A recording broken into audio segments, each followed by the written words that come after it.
কয়েকদিন আগে একটা খবর বের হয়েছিল। খবরটা কি? খবরটা হলো যে মোংলা বিদ্যুৎ কেন্দ্রে 80% ভারতীয় কর্মী কাজ করেন। এবং এটা নিয়ে কিছু লোক দেখলাম যে আলোচনা সমালোচনা শুরু করেছিল। তো চিন্তা করলাম যে এটা তো একটা ভালো সাবজেক্ট, মানে কন্টেন্ট, এটা নিয়ে তো দুই চারটা কথা বলতেই হয়। বাংলাদেশে মনে করেন যে বিদ্যুৎ কেন্দ্র একটা তৈরি করা হয়েছে, সেখানে যদি ভারতীয়রা এসে কাজ করে তাহলে তো বাংলাদেশের বেকারত্ব দূর হলো না, তাই না? এটা তো খুবই অন্যায় কাজ। কিন্তু মুশকিলটা হচ্ছে কি জানেন, এখানে খালি এবং মুশকিলটা হলো যে এই মোংলা যে বিদ্যুৎ কেন্দ্র, এটা তো কমপ্লিটলি ভারত তৈরি করছে এবং তারাই টাকা পয়সা দিয়েছে। শুধু তাই না, এই বিদ্যুৎ কেন্দ্র এবং মোংলা পোর্টের সাথে বেনাপোল যে স্থল বন্দর, তার সংযোগের জন্য কিন্তু একটা রেলপথও তৈরি করছে। তো এখন এখানে তো এরা বহু টাকা খরচ করছে। কত খরচ করছে আমি ঠিক জানি না, তবে সেটা পরিমাণ তো কয়েক হাজার কোটি টাকা তো হবেই। তো এই খবরটা দেওয়ার আগে বাংলাদেশে যারা নাকি এই খবরটা দিয়েছে আর কি, তাদের উচিত ছিল না যে বাংলাদেশে তো খালি ভারতই বিদ্যুৎ কেন্দ্র তৈরি করে না, ওই চায়নারাও তো বিদ্যুৎ কেন্দ্র তৈরি করেছে। সম্ভবত পায়রা বন্দরের ওখানে একটা বিদ্যুৎ কেন্দ্র তৈরি করেছে। তা ওখানেও তো সিংহভাগ যে কর্মী তারা আসলে চাইনিজ, এবং ওখানে রীতিমতো একটা কলোনি মতো তৈরি করেছে। তারপরে ধরুন যে রূপপুর পারমাণবিক বিদ্যুৎ কেন্দ্র, তো সেখানেও তো সিংহভাগ কর্মী রাশিয়ান, তাই না? তো ভারত একটা মানে বিদ্যুৎ কেন্দ্র তৈরি করলো, সেখানে এই খবরটা খুব মজা করে প্রচার করছে, 80% ভারতীয়রা কাজ করে। তো চায়নারা যে ইয়েগুলো করছে, পাওয়ার স্টেশন করছে, বা এই রাশিয়ানরা যে রূপপুর পারমাণবিক কেন্দ্র তৈরি করলো, তো সেখানে তো এর থেকেও বেশি চাইনিজ অথবা রাশিয়ান কাজ করে। তো সেটা কি খবরে আসবে না? মানে যত সমস্ত দোষ ভারতকে দিতে হবে, না দিলে বাংলাদেশের লোকজনদের মনে হয় যে মাথা টাথা ঠিক থাকে না, গুড়া কৃমিতে কামড়ায়। এখন আসা যাক যে এই বিদেশি অর্থায়নে যদি কোনো প্রকল্প বা যদি কোনো ম্যানুফ্যাকচারিং বা যদি কোনো কলকারখানা কিছু তৈরি হয়, সেখানে ভারতীয়রা খালি না, মানে যে দেশই ইনভেস্টমেন্ট করে এগুলো তৈরি করুক না কেন, সেখানে ওই দেশের লোকজন কেন চাকরি করে বেশি সংখ্যায়? এটা একটা প্রশ্ন না? উত্তরটা হলো একেবারে সোজা। পৃথিবীর যে কোনো দেশই অন্য কোনো দেশে যখন ইনভেস্টমেন্ট করে, হাজার হাজার কোটি টাকা ইনভেস্টমেন্ট করে, অথবা মিলিয়ন বা বিলিয়ন বিলিয়ন ডলার ইনভেস্টমেন্ট করে, তখন বিনিয়োগকারী দেশের লক্ষ্য থাকে যে তাদের কিছু লোকজন যেন ওই জায়গায় কর্মসংস্থান হয়, তাদের কিছু লোকজনের যাতে কর্মসংস্থান হয়, এটা কিন্তু তাদের লক্ষ্য থাকে। এবং সেই জন্যে চায়না যে সমস্ত প্রকল্প করছে সেখানে চাইনিজ লোকজন কাজ করে, রাশিয়া যে প্রকল্প করছে সেখানে রাশিয়ান লোকজন কাজকাম করে। আমেরিকা যদি কোনো প্রকল্পে টাকা দেয়, ওরা অবশ্যই কলকারখানায় ইনভেস্টমেন্ট করে না, বাংলাদেশে পর্যন্ত আমি দেখি নাই, কিন্তু ওরা তো বিভিন্ন অন্যরকম প্রজেক্ট তৈরি করে কাজ করে, সেখানে কিন্তু আমেরিকা থেকে লোকজন এসে চাকরি করে। অর্থাৎ এটা কিন্তু ওই দেশের কন্ডিশনই থাকে। অর্থাৎ ওরা টাকা খরচ করবে, এর ফলে ওদের 2-4-5 জন লোকের কর্মসংস্থান হবে না, এটা তো হয় না। এটা একেবারে 1 নম্বর পয়েন্ট। মানে এটা ওই যখন এই চুক্তিগুলো করা হয়, তখন যখন কোনো প্রজেক্টের চুক্তি করা হয়, MOU করা হয়, তখন কিন্তু ওখানে 1 নম্বর কন্ডিশন এটাই থাকে।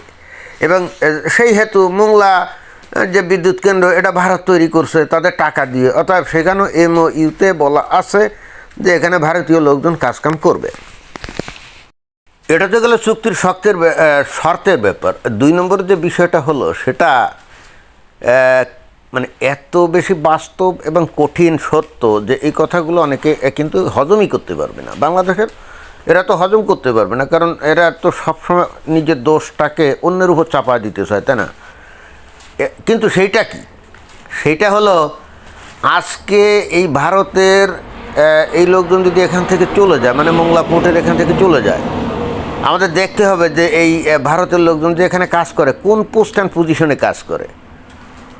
যদি কেউ এটা নিয়ে ইনভেস্টিগেশন করে, বা চাইনিজ কোম্পানি যেগুলো করছে বা রাশিয়ান কোম্পানি যেগুলো করছে, যদি বাংলাদেশের সাংবাদিকরা একটু ইনভেস্টিগেশন করে, বা কোনো উৎসাহী ব্যক্তি যদি ইনভেস্টিগেশন করে তাহলে দেখবে যে যেমন এই যে মোংলা এই যে পাওয়ার স্টেশন, যদি এখানে ইনভেস্টিগেশন করা হয় তাহলে দেখা যাবে যে ওখানে ভারতীয়রা যে কাজ করে সেই সমস্ত পোস্ট অ্যান্ড পজিশনে যেটা একেবারে 100% টেকনিক্যাল, এবং এই টেকনিক্যাল কাজগুলো একেবারে হাতে কলমে করতে হয়, মানে হাতে করতে হয়, এগুলো কিন্তু তাত্ত্বিক না, একেবারে টেকনিক্যাল।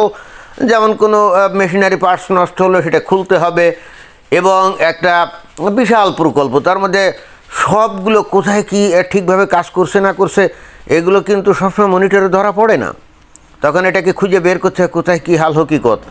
অর্থাৎ এগুলো এত প্র্যাকটিক্যাল বিষয় যে এ বিষয়ে যাদের কোনো প্র্যাকটিক্যাল দক্ষতা নাই, জ্ঞান নাই, এখানে তাদেরকে নিয়োগ দিলে এই পুরো টোটাল এই পাওয়ার স্টেশনটা কিন্তু চালাতেই পারবে না। উদাহরণস্বরূপ আজকে যদি মোংলা এই পাওয়ার স্টেশনে সেখানে টেকনিক্যাল পোস্ট অ্যান্ড পজিশনে যে সমস্ত ভারতীয়রা চাকরি করে তাদেরকে যদি উচ্ছেদ করে দেওয়া হয়, মানে তাদেরকে তাড়িয়ে দেওয়া হয় আর কি, 1 ঘন্টার মধ্যে এই পাওয়ার স্টেশন একটা শাটডাউন হয়ে যাবে। এটা চলবে না, এটা চলবে না।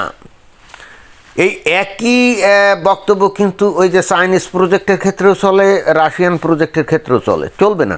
এর কারণ কি? কারণ হচ্ছে বাংলাদেশের থেকে ইঞ্জিনিয়ারিং যে পড়াশুনো করে, আমি প্রায় বলি যে বাংলাদেশের ছেলেপেলেরা ইঞ্জিনিয়ারিং বা মেডিকেল বিশ্ববিদ্যালয়ে পড়তে যায় ইঞ্জিনিয়ার বা ডাক্তার হওয়ার জন্যে, কিন্তু বের হয় হুজুর হয়ে। এরা হয়তো তত্ত্বগতভাবে কিছু হয়তো জানে শোনে, কিন্তু প্র্যাকটিক্যাল নলেজ এত কম। যেমন বুয়েটে বা অন্যান্য ইঞ্জিনিয়ারিং কলেজ বা বিশ্ববিদ্যালয় যেখানে পড়াশোনা করে না, এরা প্র্যাকটিক্যাল একেবারেই করতে চায় না, একেবারে যেটুক না হলে নয় সেটুক পর্যন্ত করে, বেসিক্যালি শুধু পাস করার জন্যে ওই প্র্যাকটিক্যালটুক করে, কিন্তু ওরা কাজ শেখার জন্য ওই প্র্যাকটিক্যালগুলো করে না। কিন্তু কথা হচ্ছে যে আপনি পাস করছেন, সার্টিফিকেট আছে, ইটস ওকে, আপনার হয়তো তাত্ত্বিক জ্ঞান আছে, থিওরিটিক্যাল জ্ঞান আছে, সেটাও ওকে, কিন্তু একটা পাওয়ার স্টেশন চালাতে গেলে ভাই যতটা না আপনার থিওরিটিক্যাল জ্ঞান দরকার তার থেকে অনেক বেশি দরকার প্র্যাকটিক্যাল জ্ঞান, অনেক বেশি দরকার প্র্যাকটিক্যাল জ্ঞান। কারণ এখানে আপনার তথ্য পুঁথিগত বিদ্যা এখানে কোনো কামে আসবে না।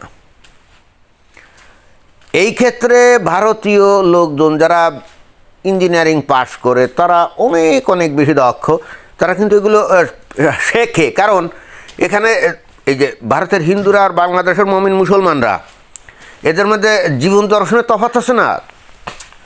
ভারতের হিন্দুদের জীবন দর্শন হলো এই জীবনে বেঁচে থাকতে হবে, ভালোভাবে বেঁচে থাকতে হবে, ক্যারিয়ার বিল্ড আপ করতে হবে এবং ভালো জীবনযাপন করতে হবে, ভালো কাজ করতে হবে, তাহলে পরজন্মে তারা আরও ভালো কিছু হয়ে জন্মগ্রহণ করবে। আর মুমিন মুসলমানদের জীবন দর্শন কি? এই জীবন 2 দিনের, এই ক্ষণিকের, এখানে এত বেশি লেখাপড়া, এত বেশি কাজকাম করে কেরিয়ার বিল্ড আপের তো কোনো বিষয় নাই। আর এখানে শর্টকাট ওয়েতে যদি আয় উপার্জন করা যায় তাহলে অসুবিধা কী? ফলে হচ্ছে কি, এরা ওই ধর্মের দিকে প্রচণ্ড রকমভাবে আকৃষ্ট হয় এবং ওইগুলো নিয়েই তারা ব্যস্ত থাকে। আর হিন্দুদের ক্ষেত্রে ওরা ধর্মীয়ভাবে আকৃষ্ট হলেও ওই ইহজগতিক যত কাজ কারবার এইগুলোর ব্যাপারে তার কিন্তু তুচ্ছতাচ্ছিল্য করে না।